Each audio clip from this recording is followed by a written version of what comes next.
Je tiens à remercier chaleureusement donc la Fondation du Patrimoine qui met en place ce prix depuis 7 ans et puis Seva Santé Animale qui du coup par son mécénat permet à ce prix d'être mis en place. J'ai participé à ce prix tout simplement parce que je suis particulièrement sensibilisé à la protection de la biodiversité, qu'elle soit sauvage ou domestique.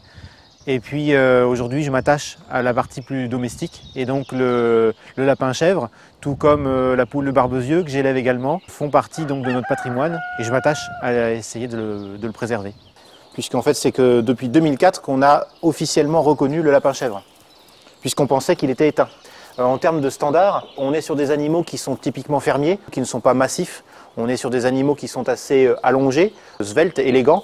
Les actions que j'ai pu mettre en place, elles ont été surtout tournées dans un premier temps autour de l'aspect qualité gustative. Pendant plus d'une semaine, ces animaux ont dans leur eau de boisson des infusions en fait, que je réalise à partir des plantes que je cueille, donc notamment de la ronce, notamment du prunellier. Et l'idée était de voir si ces infusions marquaient le côté gustatif.